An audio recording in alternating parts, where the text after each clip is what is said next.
Hi, I'm Lori Rogman, and I'll be doing the presentation today.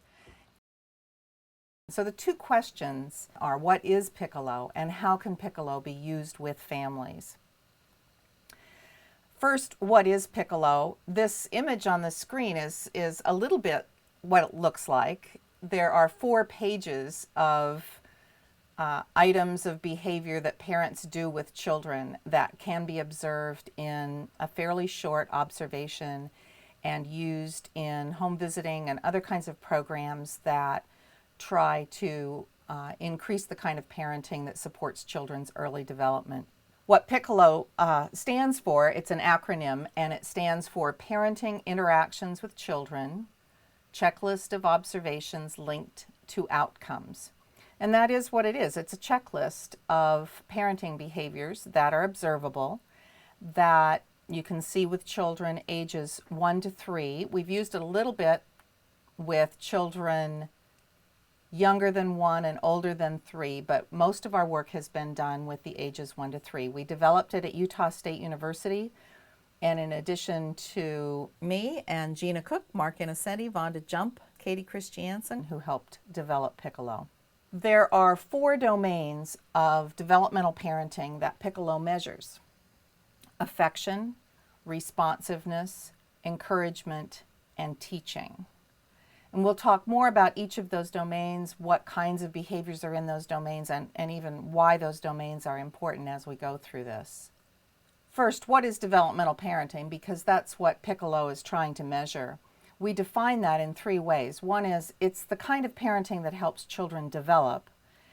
And in addition, it's the kind of parenting that develops over time. It's not something, certainly not something parents are born knowing how to do, and also not something that you can figure out once and then always do it the same. The kind of parenting that helps children develop also changes over time and adapts to children's development. It's also the kind of parenting that parents sometimes need help to develop.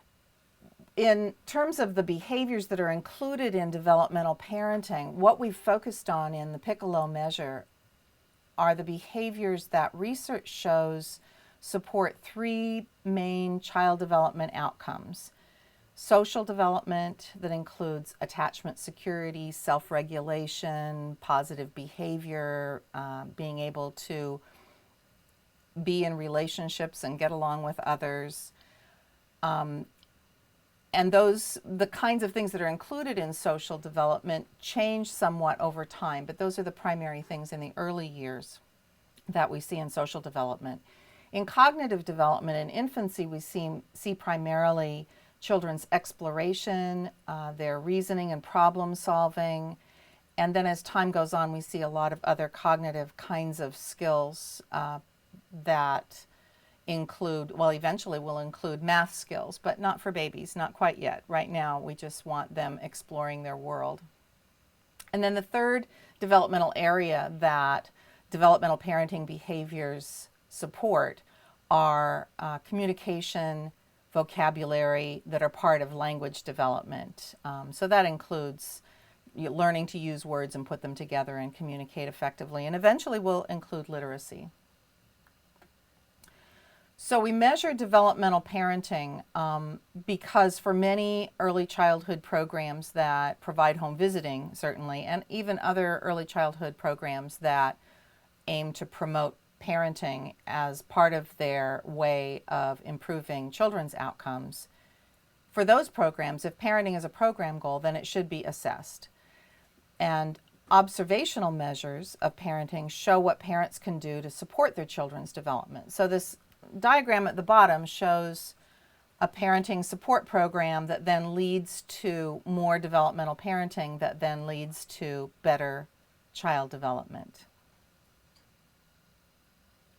So 3 reasons why Piccolo can be useful for a program is first that it identifies those parenting behaviors that support early child development. But it also shows what parents are comfortable doing when someone's observing them and what they think is important to do. Whenever someone's observing you, you always try and look good and do your best.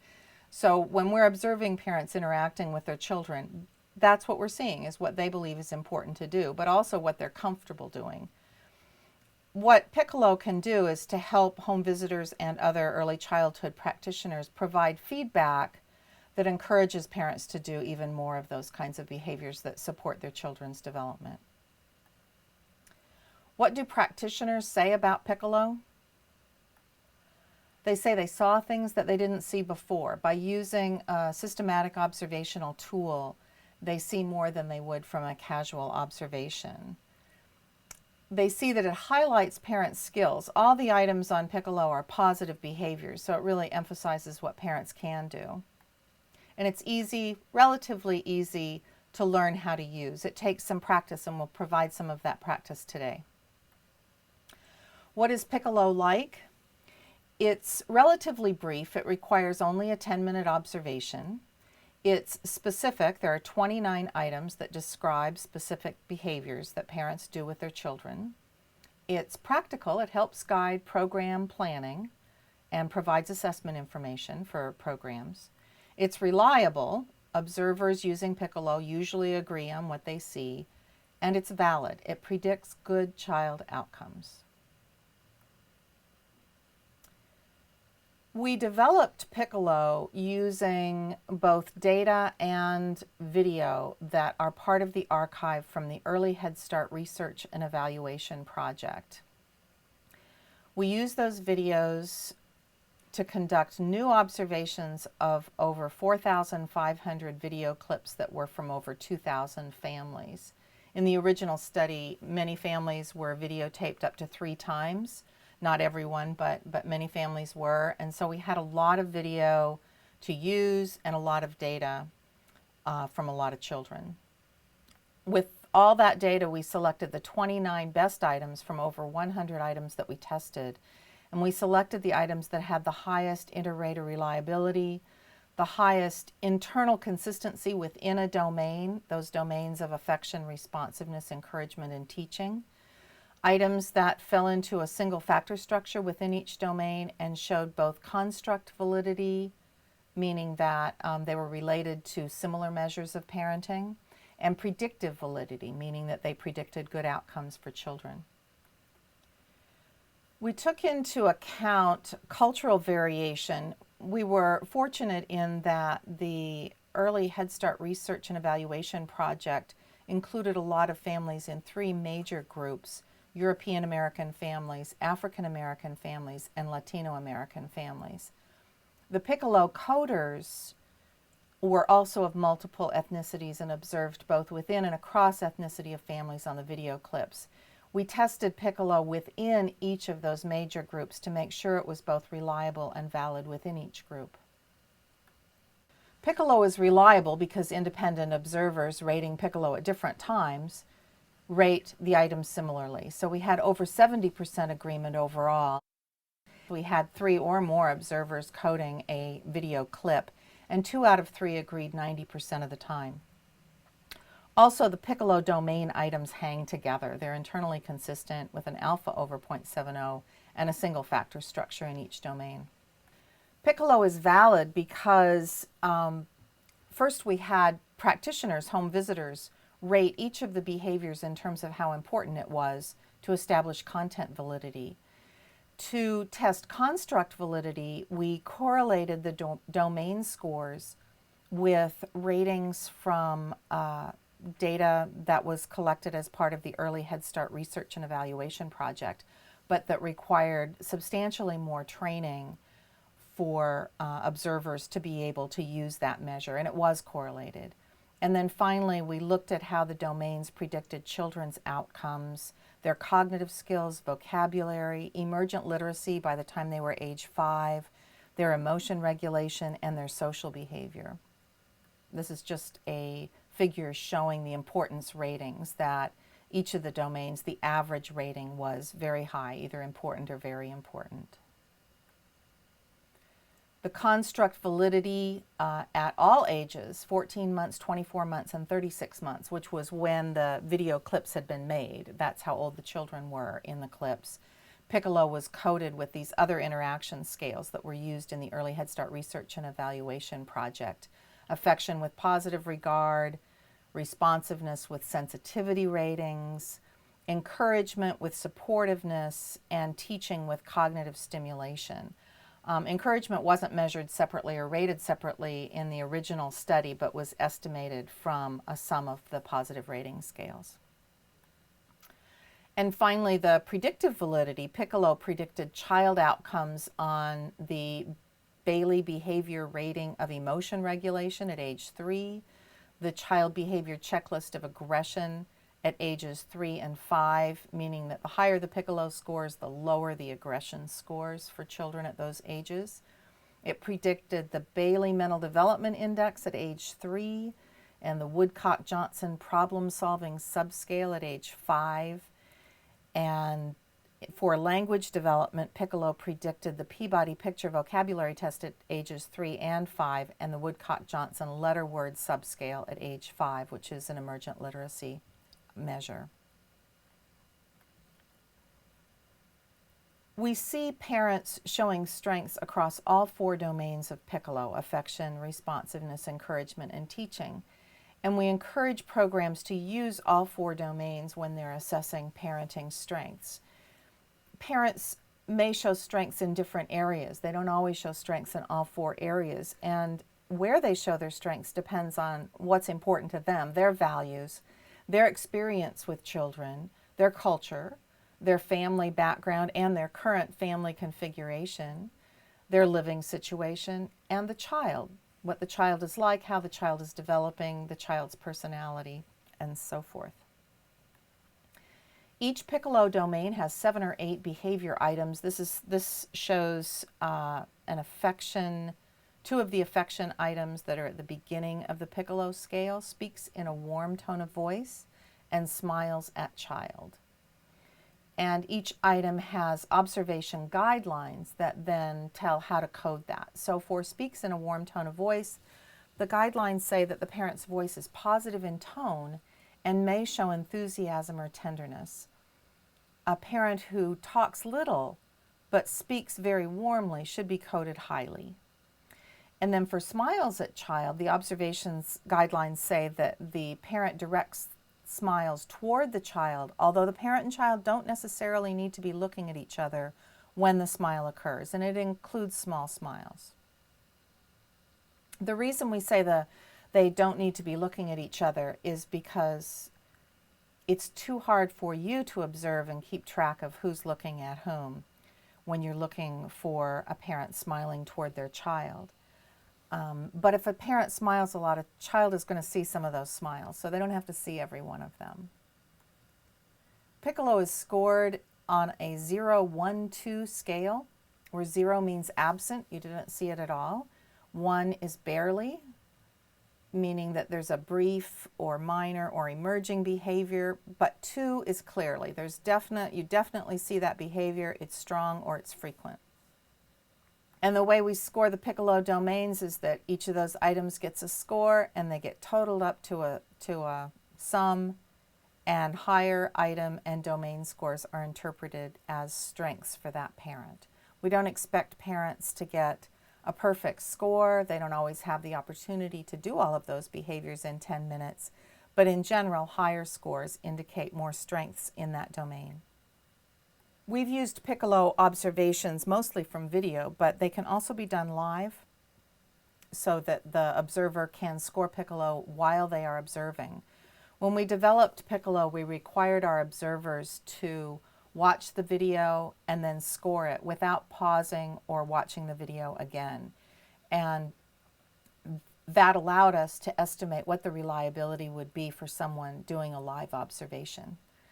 But we also recommend video recording when you can, because you can observe it and use Piccolo later, and then you can use that video recording to discuss the parenting strengths with the parent or with other practitioners or supervisors. We're going to go through each of the 4 domains, and the first domain is affection. Here's the definition of affection: warmth, physical closeness, and positive expressions toward the child. And it's important because when you read the research that's been done on that kind of parenting behavior, we see important outcomes for children. They show less antisocial behavior, better overall adjustment, more compliance. Parents always like compliance, so it's nice to point out to them that affection does support more compliant behavior, better cognitive ability, and eventually more school readiness. So at the bottom there's some citations of studies that have shown those kinds of outcomes from behaviors that are included in the affection domain. Here are all the items in the domain. You've seen the first two, speaks in a warm tone of voice and smiles at child, and the remaining items are praises the child, is physically close to the child, meaning staying within an easy arm's reach, and uses positive expressions with the child, is engaged in interacting with the child, and shows emotional warmth. I believe you were sent a copy of Piccolo, and so you'll want to be looking at that to be able to read the guidelines that show how to score each of these behaviors. And what we're going to do first is to look at a short 1-minute video clip and just look at these three items, the first three items: speaks in a warm tone of voice, smiles at child, and praises child. And muffins. Is there anything healthy you like to eat? That. What is that? Pie. Cheese is healthy. Cheese is healthy, you're right. And that. What is that? A sausage? Sausage. That is. What's that? Watermelon. Yeah. What's that? That's another sausage. This one's actually called salami, which sometimes Mommy's gotten at the store for sandwiches. Look. Oh my goodness. The next day was Sunday again, and the caterpillar ate through. What did he eat today? Leaf, and he felt much better. But look! Now he wasn't hungry anymore, and he wasn't a little caterpillar anymore. What is he? A big, fat caterpillar. And he built a cocoon, and then what happened? He turned into a butterfly. He did. Go ahead and score those first three items: speaks in a warm tone of voice, smiles at child, and praises child.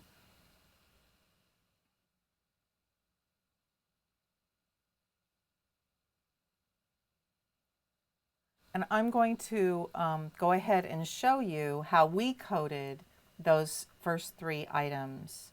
We gave this mom a 2 on all three items. You could hear her tone of voice, which was very warm.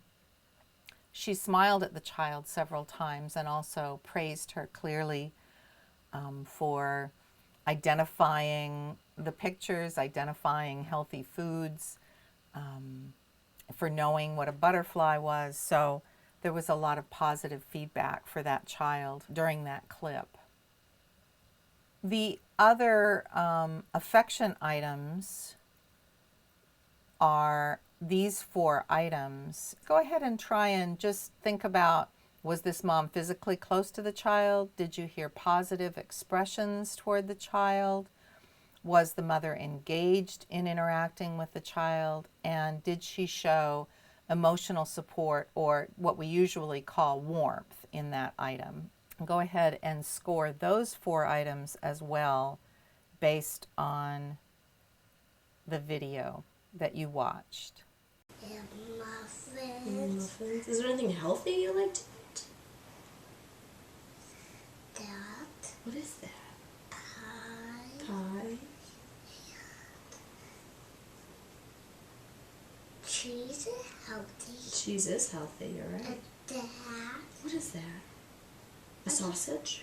Sausage. That is. What's that? Watermelon. Yeah. What's that? That's another sausage. This one's actually called salami, which sometimes Mommy's gotten at the store for sandwiches. Look. Oh my goodness. The next day was Sunday again, and the caterpillar ate through. What did he eat today? leaf and he felt much better. But look, now he wasn't hungry anymore and he wasn't a little caterpillar anymore. What is he? A big fat caterpillar. And he built a cocoon, and then what happened? He turned into a butterfly. He did. This is how we scored the last 4 items on the affection domain on that 1-minute clip. So because the mom is holding the child in her lap, she's very close to the child. She's scored a 2 on that. She doesn't use any particular positive expressions with the child, no expressions of affection or nicknames or endearments or anything like that. So she's scored a 0 on that item. She's very engaged in interacting with the child and shows a lot of warmth. So she has scored a 2 on each of those items. The second domain is responsiveness. And the definition of responsiveness is responding to a child's cues, emotions, words, interests, and behaviors. Responsiveness is studied a lot in research on infants and young children, primarily because it's thought to be the foundation for secure attachment. And when we see a lot of responsiveness in parents, we're more likely to see secure attachment in their children. But it's also related to other positive developmental outcomes for children, including better cognitive and social development, better language development, fewer behavior problems. And those fewer behavior problems are likely because we also see among children who have very responsive parents better emotion regulation and empathy. So they're better able to control their own emotions and to feel empathy toward others. Here are the responsiveness items. Pays attention to what the child is doing. That item's important because if the parent isn't paying attention, then they're not going to be able to read the child's cues or see their needs or interests. 2 and 3 are similar. One is, item number 2 is that the parent changes pace or activity to meet the child's interests or needs. And that's a change the parent makes. So the parent is adjusting what they're doing, how they're playing, in order to meet the child's interests or needs. Number 3 is when the child changes their activity or interest and the parent is flexible about it. The parent's fine. They're able to just go along with that. Number 4 follows what the child is trying to do, is following the child's lead. It is paying attention to what the child's trying to do as part of their play, and then engaging in what the child is trying to do. Number 5 is responding to the child's emotions, and those can include negative or positive emotions and includes interest. Number 6, looking at the child, orienting toward the child when the child talks or makes sounds. And number 7 is replying to those words or sounds, saying something in return. Just like with the other domains and other items, these are scored on a 0, 1, 2 scale. 0 if you don't see it, 1 if it's barely there, and 2 if it's clearly there. Here are the first 3 items. Pays attention to what the child is doing, changes pace or activity to meet the child's interests or needs, and is flexible about child change of activity or interest.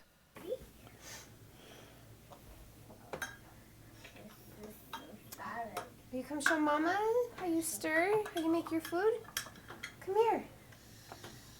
Come here, bring it closer. I want to taste. Can I have a sip? A sip. A sip? A sip. Okay. A sip. You want a sip? I think it tastes yummy. Did you need to heat it up some more? Stir it up some more? I'll hold it. You stir. Let's do it. Yeah, you do it. Oh, good job. Now taste it. Oh, me first? What's that? You taste. Pays attention to what child is doing, changes pace or activity to meet child's interests or needs, is flexible about child's change of activity or interest. We scored all of those a 2. The mom was very attentive to what the child was doing. She changed the activity as the child's interests changed and was flexible when the child changed what she was doing.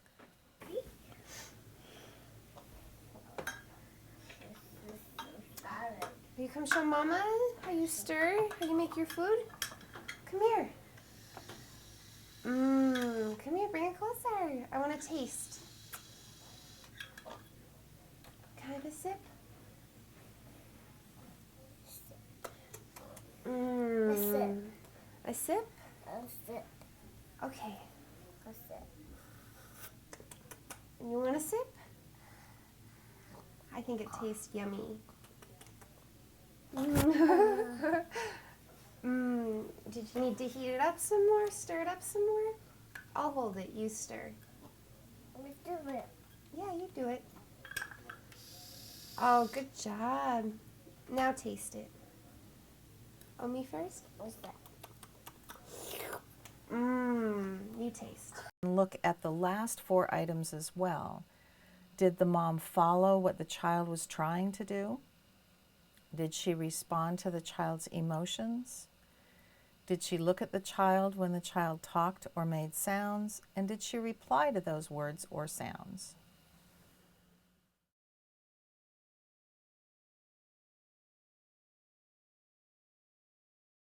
This is how we scored those again, because this mother was very responsive to that child. We scored each of these items as a 2. So even though I said that you don't usually see, a parent getting a 2 on everything, in this particular case, within this domain, this is clearly a strength of this parent. We have selected these videos so that you have an opportunity to see these behaviors. It's hard to learn what it is you're looking for if you don't have an opportunity to see those behaviors. So we have selected examples where parents are showing a lot of strengths in that domain. But often you're working with parents who may not show strengths, show this many strengths, or certainly even among these parents that we're showing you in these 1-minute clips, they don't necessarily show strengths in all domains, sometimes just in a couple of the domains. The third domain is encouragement, and the definition is active support of children's exploration, effort, skills, initiative, curiosity, creativity, and play. I have 2 additional comments to make about this definition. One is that we originally included autonomy in our definition, but we had some feedback that the support of autonomy, parent support of autonomy, isn't always valued in all cultural groups. But certainly encouragement of the child's exploration and other ways that the child is initiating and creative and playful are often encouraged, and those behaviors in children are valued. The other thing that I want to point out about encouragement is that although we emphasize positive behaviors in all of these domains, encouragement by its nature is not intrusive. It's not encouraging when the parent interferes with the child's behavior. So that's why the definition includes active support of the child in the child's efforts. What encouragement does for children is that it predicts less negativity and, I think even more importantly, a greater willingness to try challenging tasks, to explore new things and try things that are maybe a little bit difficult that they haven't tried before. And possibly because of that, it's associated with better cognitive and social development and better language development. Again, you'll see some of the citations to research at the bottom. These are the encouragement items. The parent waits for the child's response after making a suggestion. So as opposed to, oh, you could put this in there and then doing it for them. Instead of doing that, the parent makes that suggestion, oh, you could put it in there, and then waits and stops and waits to see what the child will do.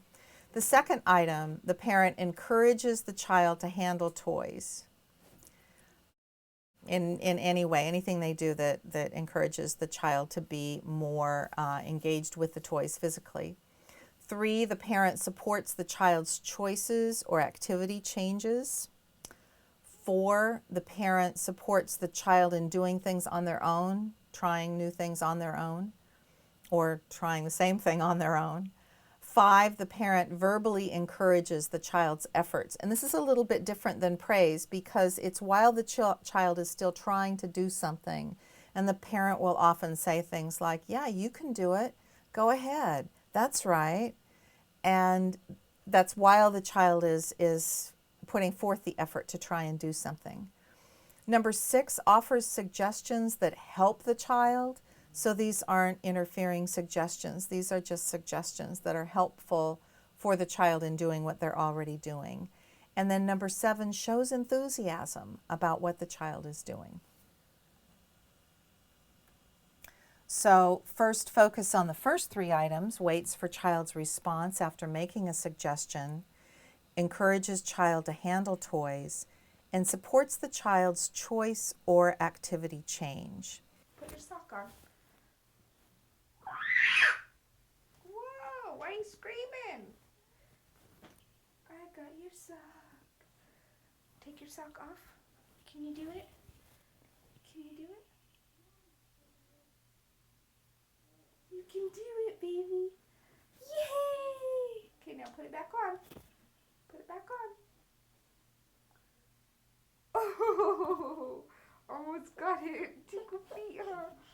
Here, put your foot up. On.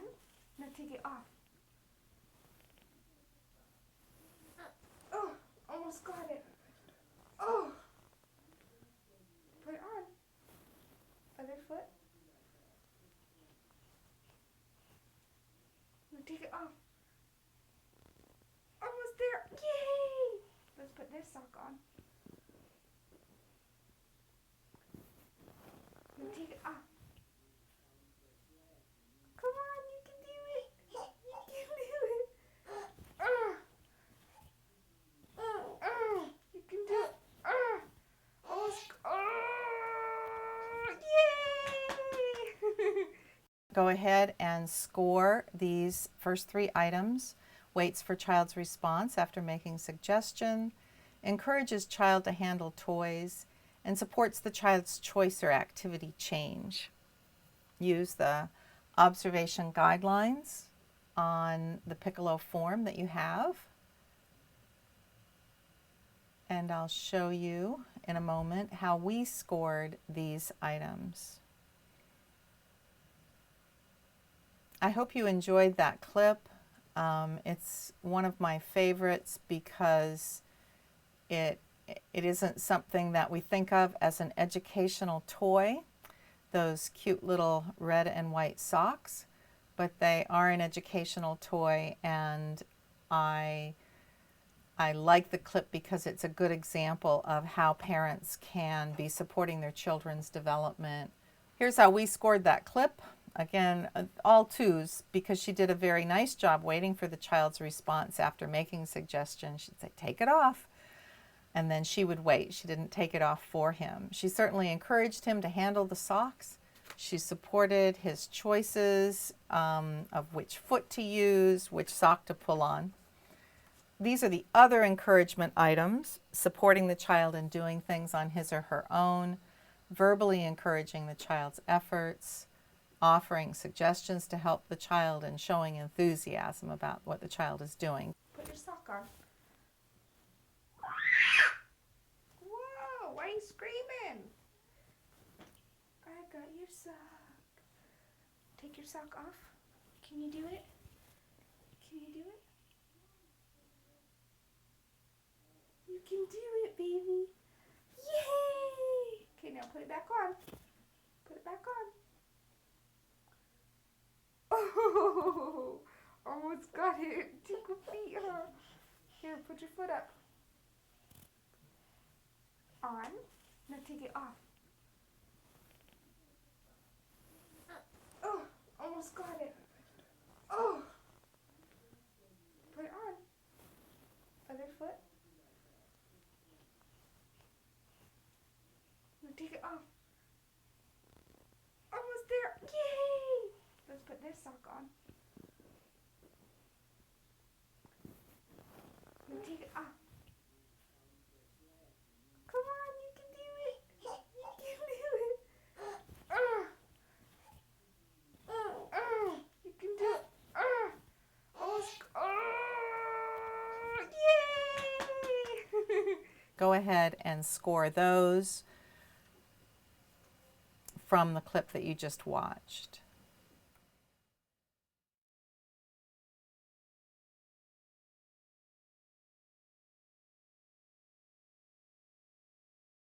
This is how we scored those items, 2, 2, 1, 2. The suggestions were barely there, but the other behaviors we thought were clearly there in that video clip. The mom was very encouraging of that child taking his socks off, and showed a lot of enthusiasm about what he was doing, certainly, and was very verbally encouraging. The fourth domain is teaching, and the definition of teaching is shared conversation and play, cognitive stimulation, explanations, and questions. This particular photograph is nice because it illustrates, similarly to the socks in the previous video, that this photograph illustrates that teaching can happen during everyday activities. Just being outside and noticing something to show a child is part of teaching, explaining things, talking to them, and helping them explore the world and learn about it. Teaching is important because, like the other domains, it's associated with better cognitive and social development, better language development, and also more ongoing conversation between parent and child that supports their learning, and more emergent literacy skills later. The teaching domain, unlike the other 3 domains, has 8 items instead of 7. So it includes explaining reasons for something to the child, some sort of cause and effect kind of thing, suggesting activities to extend what the child is already doing. The 3rd item is repeating or expanding the child's words or sounds. The 4th item is labeling objects or actions for the child. And the 5th item is pretend play, when the parent engages in pretend play with the child. Number 6, the parent does activities in a sequence of steps that are obvious when they're doing it, would be obvious to the child and are obvious to you. You might notice on the coding guidelines for that item that it does not include book reading unless the parent really makes the sequence of steps very clear. Number 7, talks to the child about characteristics of objects. Those are the colors and shapes and textures of things, and also the functions of objects. Number 8, asks child for information. So asks a question they really expect to be answered. Not a question that is just a suggestion in disguise, like, do you want to try this other toy? That's not asking for information. And not a question that the parent doesn't seem to expect to be answered, but a question that actually asks the child to say something. And it can include simple questions like, what's this? If the parent actually is expecting an answer.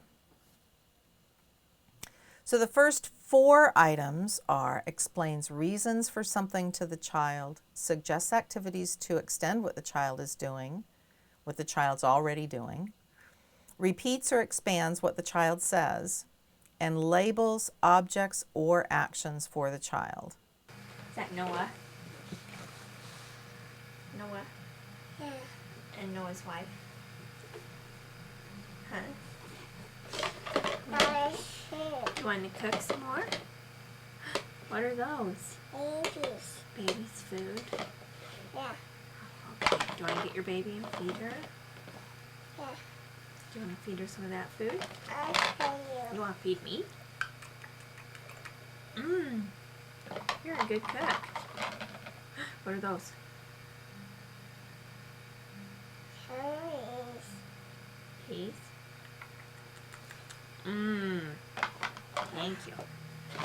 Put it in your bowl. Oh, you're going to put it in my bowl? Okay.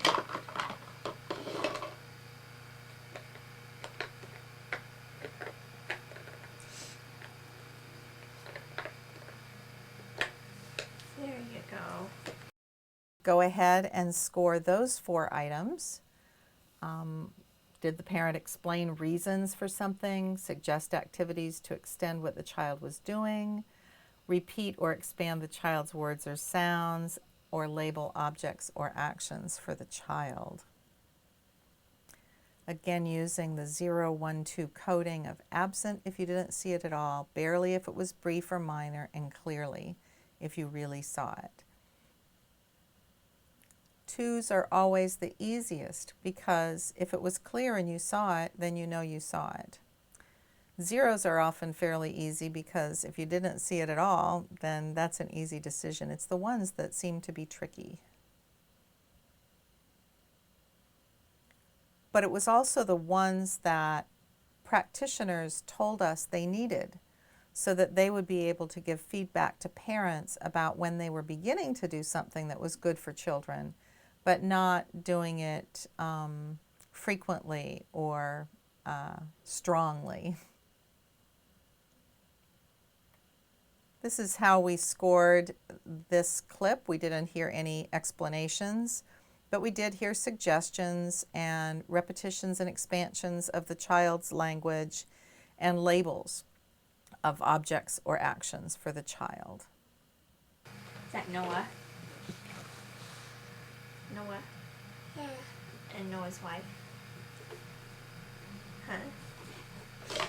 I should. You want to cook some more?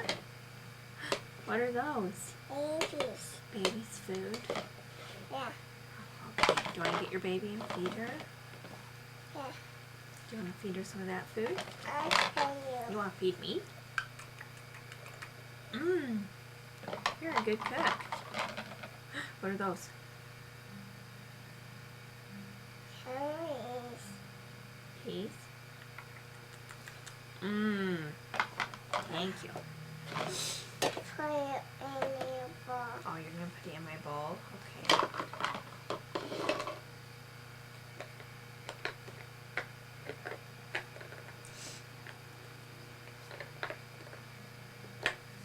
There you go. Score the other teaching items was their pretending with the child. Did the parent do any activities in a sequence of steps? Did the parent talk to the child about characteristics of objects or ask the child for information?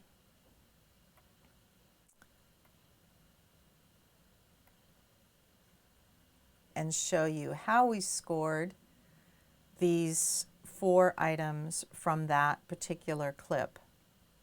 We definitely saw the mother engaging in pretend play, among other things, pretending to eat the food. We did not see activities in a sequence of steps, and we barely saw any use of words that were about characteristics of objects. But we did hear questions where the mother definitely asked the child for information. To get more practice observing with Piccolo, use the DVD and use the 1-minute observations to learn the items.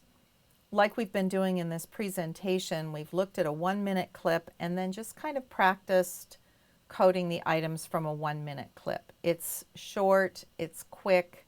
You got some feedback fairly quickly about how we coded those observations. Use the 5-minute observations to practice each domain and learn each domain at a time until you can agree with the codes that have already been established for each of those clips. Those codes are available in the user's guide.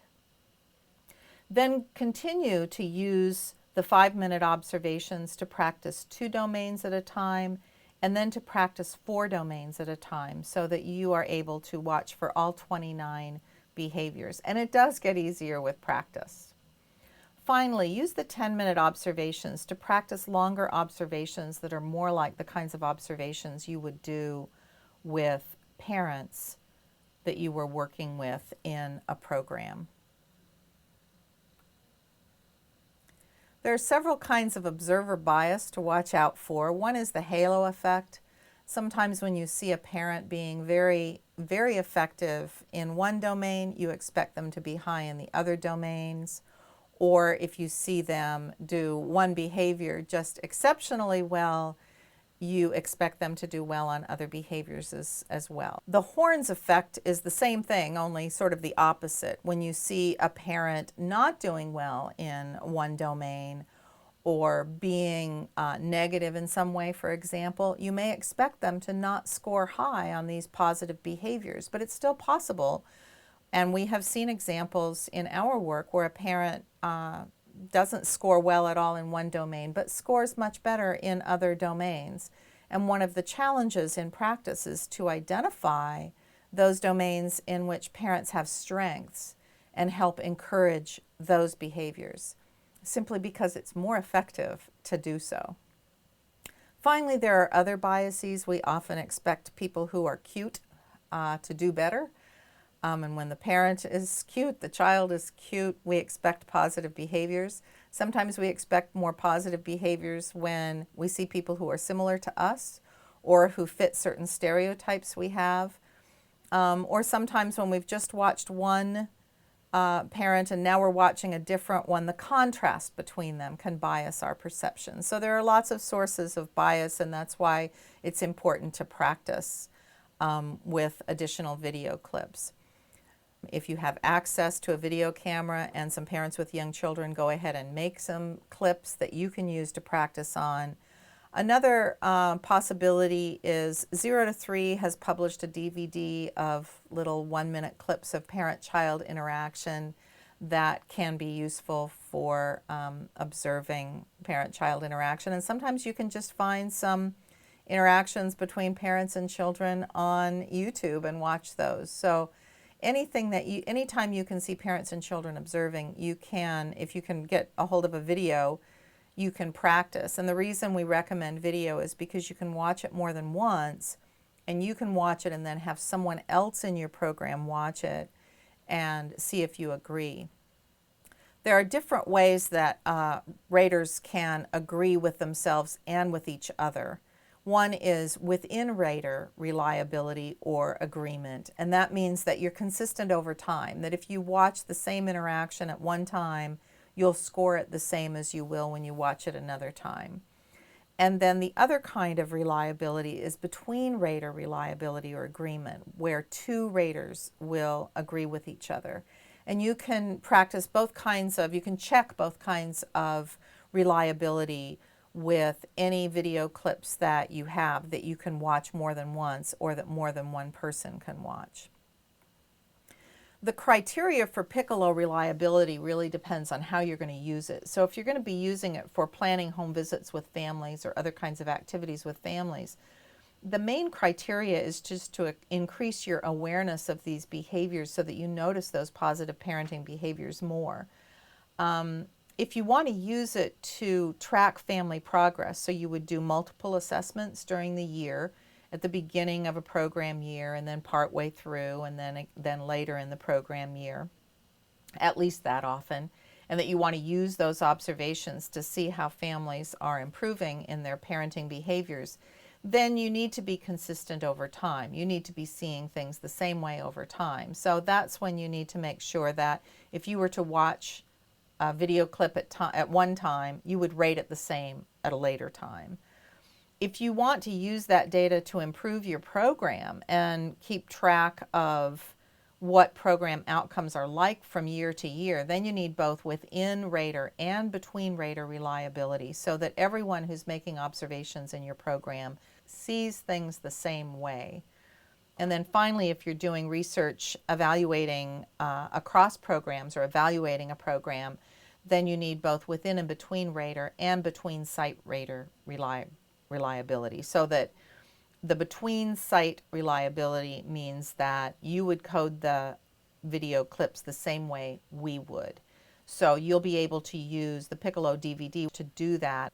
How can Piccolo be used with families? This was the second major question. By now you certainly know what Piccolo is and how it's used basically to code observations of parents and children interacting. But what are some recommendations for using it with families?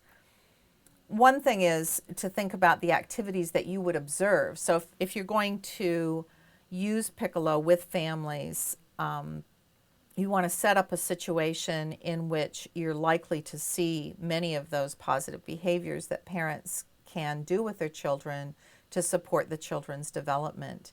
So you want to select activities that fit the goals of your program. And if you're videotaping, and even if you're not and you don't want to be running around in an outdoor playground, for example, you want something that can be done in limited space so that you can continue to observe the parent-child interaction. You want an activity that engages both the parent and child together and that lasts at least 10 minutes. Some of the activities that we found work well for the Piccolo observations are picture books. I think you saw in one of the clips the Very Hungry Caterpillar. We've also used Goodnight Moon and books that have no words, because those help parents look at books with children even if the parents are not strong readers. Other activities include puzzles, blocks, Play-Doh, and art materials, things that children want to get their hands on and that parents can get engaged with as well. Pretend play toys. If you noticed that item in the teaching domain that included pretend play was easier to observe because there were toys that allowed for some pretending. They were pretend food and kitchen toys. But anything that helps with pretending. We've used not just kitchen toys, but doctor's kits and cash registers and all kinds of things that help children pretend and can engage parents in pretending with their children. Family routines.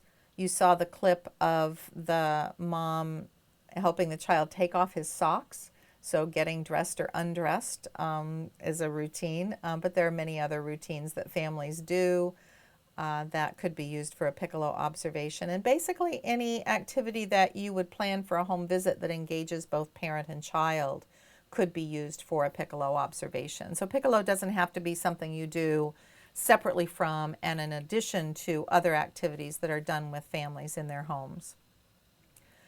That said, not all activities have to be done in homes.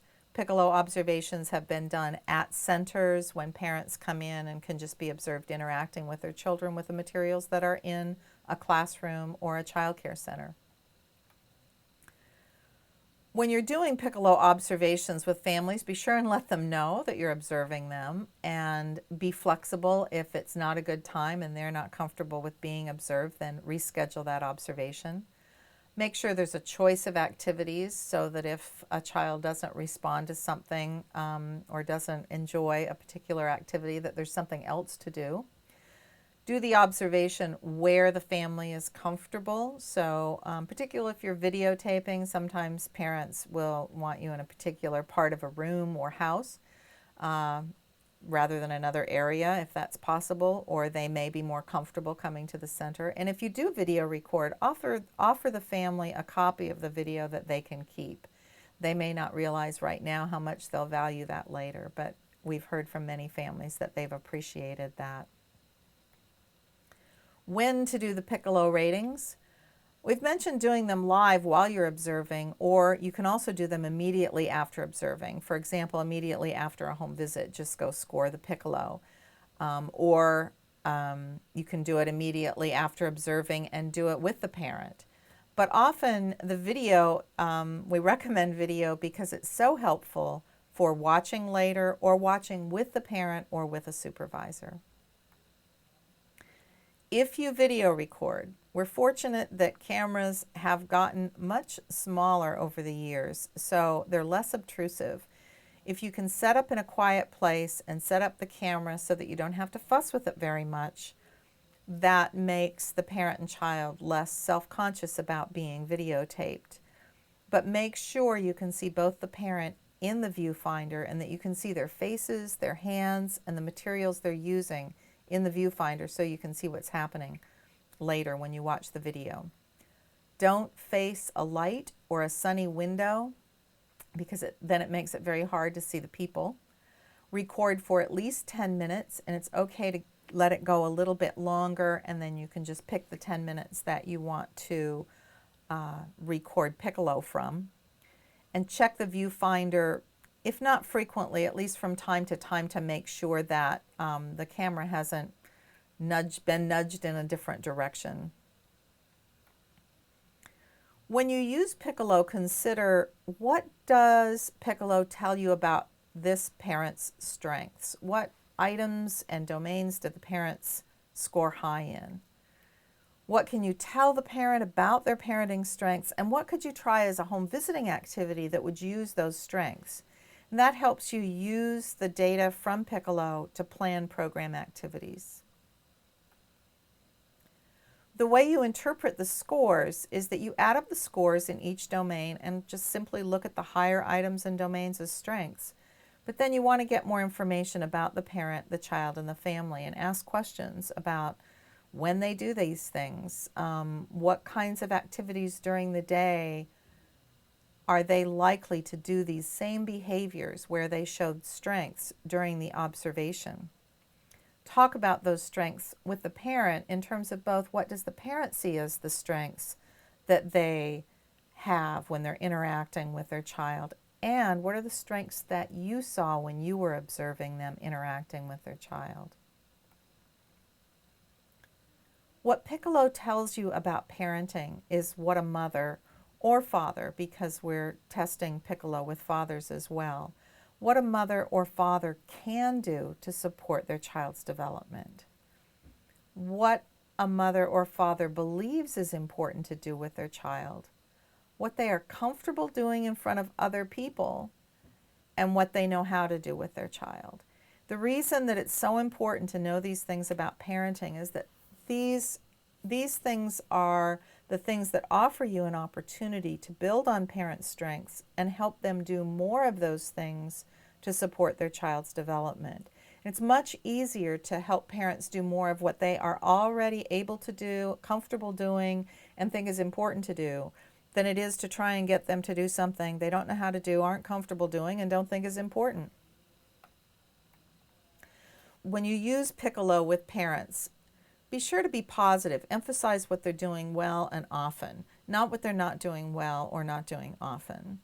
Be practical. Ask them when they can do more of these behaviors as part of things they do every day, as part of their regular family routines and activities.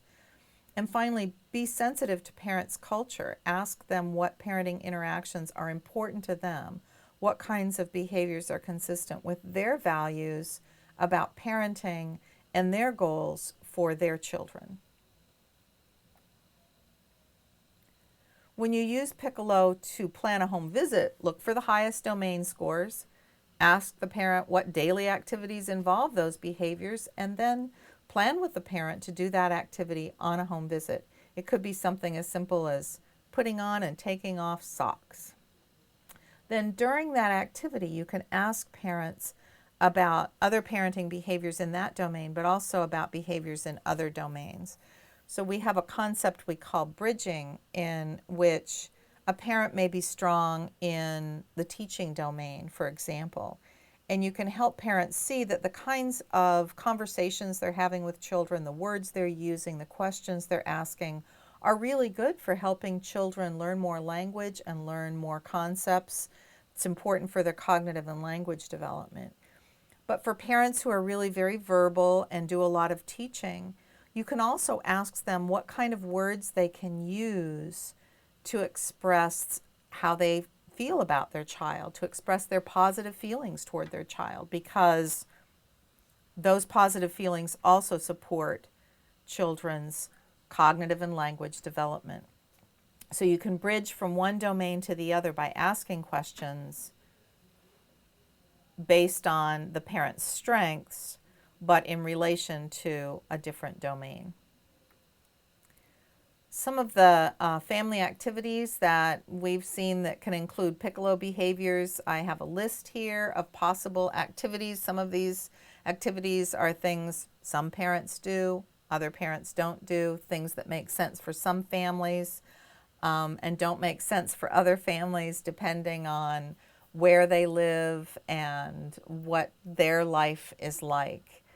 But for many families, at least some of these activities will be something that they do that they can engage with their child while they're doing these activities and add their Piccolo behaviors to their interactions. These are key intervention strategies that work with Piccolo. More generally, we recommend focusing on parenting and child development. If you have a goal to support those things, then certainly emphasize them. We've found that in programs that don't focus on parenting and child development, those programs tend not to achieve outcomes in those areas. It's important to engage the parent and child together in activities, not just do activities with one or the other, but get them interacting with each other. To provide direct feedback on developmental parenting behaviors, and Piccolo is a tool that really can help you do that.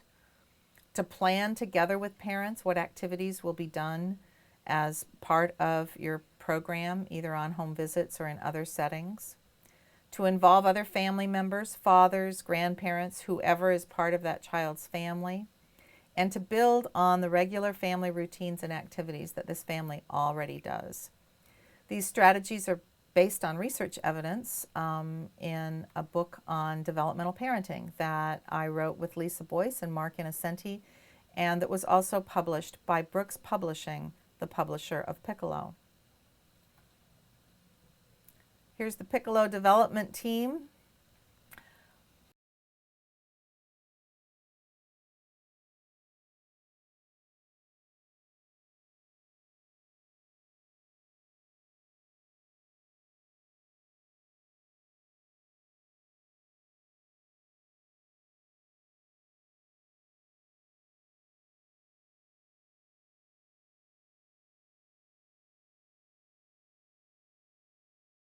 In addition, we want to thank all the parents and children in the video clips that we use to develop Piccolo, and also in the video clips that we use to provide training about Piccolo.